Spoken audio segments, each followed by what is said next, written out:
আজকে আমি আপনাদেরকে বানিয়ে দেখাবো পনির বিরিয়ানি। চলুন দেখে নেওয়া যাক আমি রেসিপিটি কিভাবে বানাচ্ছি। ফার্স্টেই যেটা আমাকে করতে হবে সেটা হচ্ছে চালটাকে বয়েল করতে হবে। তার জন্য কি করেছি, চালটাকে আমি কিন্তু আধ ঘন্টা আগে ধুয়ে রেখেছি। সব সময় চেষ্টা করবেন দাউদ রাইসটা নেয়ার।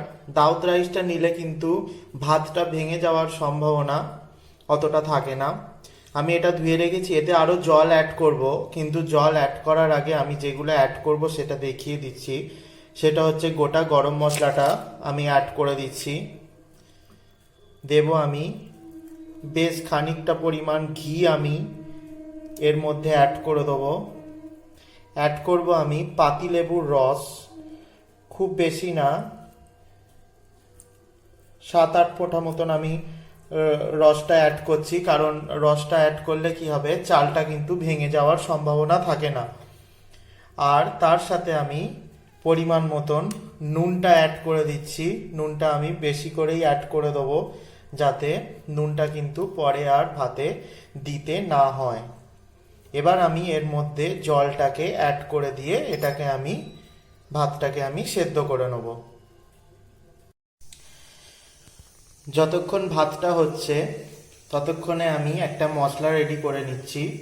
সেটা হচ্ছে, আমি এখানে কিন্তু কোনো গুঁড়ো মশলা সরাসরি তেলে অ্যাড করব না, যার জন্য দেখুন আমি এখানে 2 চামচ মতন টক দই আমি নিয়েছি 1/2 চামচ হলুদ গুঁড়ো, 1/2 চামচ ধনে গুঁড়ো, লঙ্কার গুঁড়ো 1/2 চামচের একটু বেশি, ধনে গুঁড়ো 1/2 চামচের একটু বেশি, গরম মশলার গুঁড়ো। আর এটা আমার বাড়িতে বানানো বিরিয়ানি মশলা, এটা আমি 1 চামচ মতন নিয়েছি, কিন্তু এখন পুরোটা আমি অ্যাড করব না, এখন আমি হাফ অ্যাড করব, আর পরে আমি হাফ অ্যাড করব। এই বিরিয়ানি মশলার লিঙ্কটা কিন্তু আমি ডেসক্রিপশন বক্সে দিয়ে দেবো, আপনারা দেখে নিতে পারেন। এইবার এর মধ্যে আমি অ্যাড করব অল্প একটু সাদা তেল দিয়ে আমি মশলাটাকে মিক্সড করে রেখে দেব।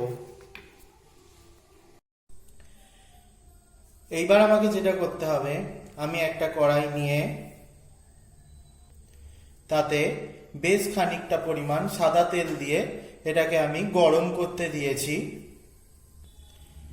এদিকে আমি পনিরগুলোকে পিস করে নিয়েছি। পনিরের পিসগুলো কিন্তু একটু মোটা আর বড় সাইজের করতে হবে। এবার আমি তেলটা হয়ে গেছে, এর মধ্যে আমি পনিরের টুকরোগুলোকে ছেড়ে দেব। দেখুন পনিরটা কিন্তু ভাজা হয়ে গেছে। এবার আমি পনিরটাকে উঠিয়ে নেব। এবার আমি ওই তেলেই আগের থেকে সেদ্ধ করে রাখা আলু আমি ওর মধ্যে ছেড়ে দিচ্ছি।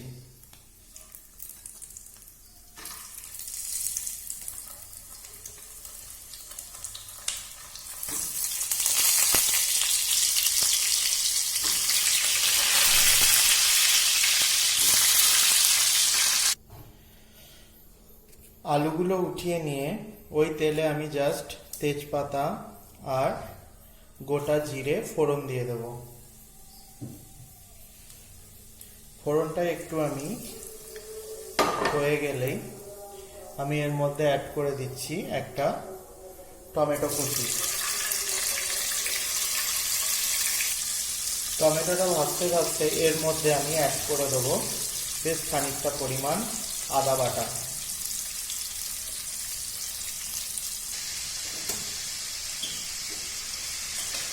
আর এর মধ্যে আমি অ্যাড করে দেবো কাজু আর কিশমিশ।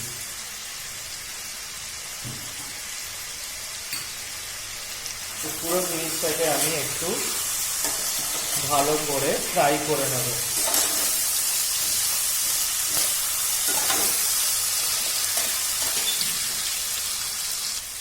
এইবার আমি এর মধ্যে অ্যাড করব সেই মশলাটাকে।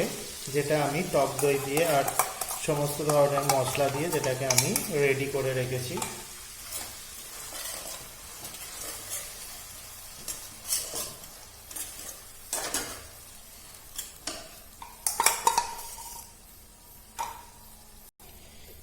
এই সময় আমি এর মধ্যে অ্যাড করে দেবো একটুখানি চিনি।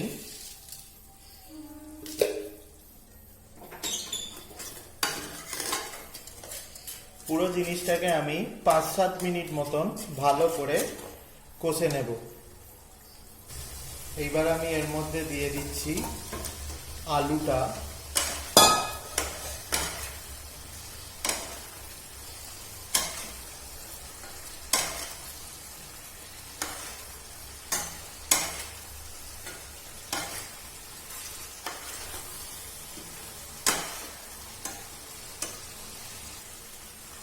এইবার আমি এর মধ্যে ভেজে রাখা পনিরগুলোকেও কিন্তু অ্যাড করে দেবো।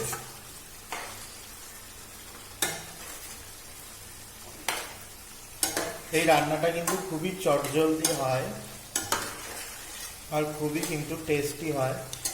এত সিম্পল আর ইজি ওয়েতে আমি একমাত্র আপনাদেরকে বানিয়ে দেখাচ্ছি। কোনো বেশি খাটাখাটনি ছাড়াই কিন্তু একটা সুন্দর বিরিয়ানি তৈরি হয়ে যায়। এইবার আমি এর মধ্যে অ্যাড করছি 1 চামচ পরিমাণ ঘি।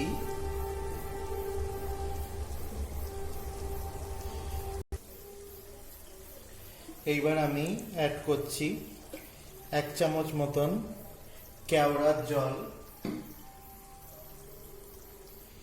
আর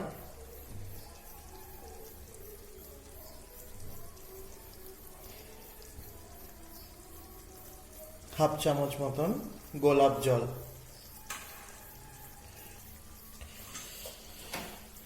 এইবার পুরো জিনিসটাকে ভালো করে আমি নেড়ে চেড়ে দেব।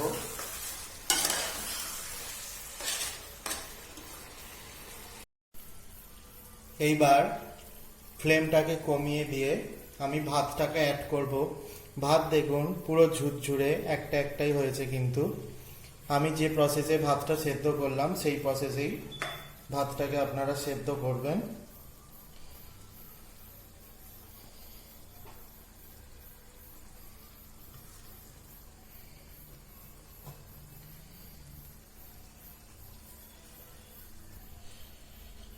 ভাতটাকে আমি দিয়ে দিয়েছি।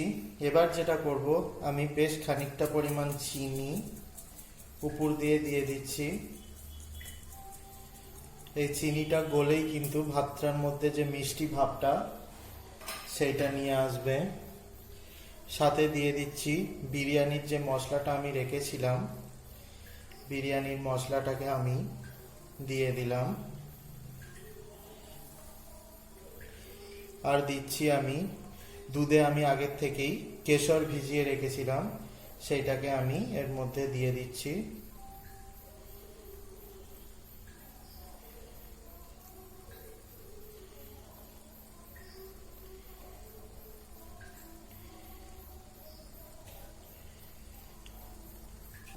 আর দেব ওপর থেকে আমি একটু ঘি দিয়ে দেবো।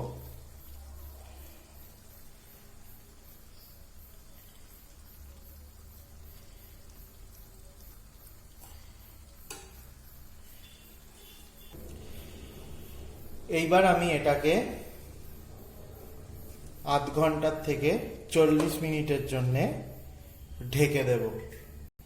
আমি 40 মিনিট বাদ এসে ঢাকা খুলব, দিয়ে আপনাদেরকে বাকি জিনিসটা দেখিয়ে দেব। আমি 40 মিনিট পর এসে গেছি। এবার আমি ঢাকনাটা খুলছি।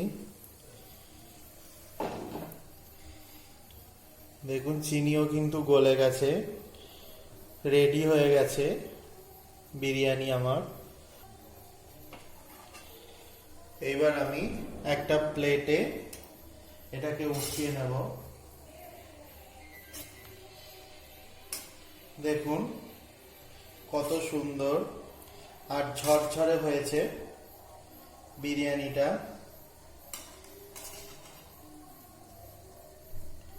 দেখুন, দেখতেও কত সুন্দর লাগছে।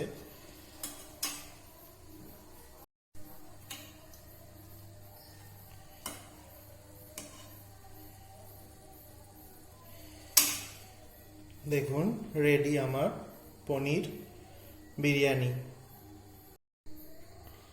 রেডি আমার পনির বিরিয়ানি। যদি রেসিপিটি আপনাদের ভালো লেগে থাকে তাহলে অবশ্যই লাইক, কমেন্ট আর শেয়ার করুন। আর আমার চ্যানেলটি সাবস্ক্রাইব করতে কিন্তু একদমই ভুলবেন না।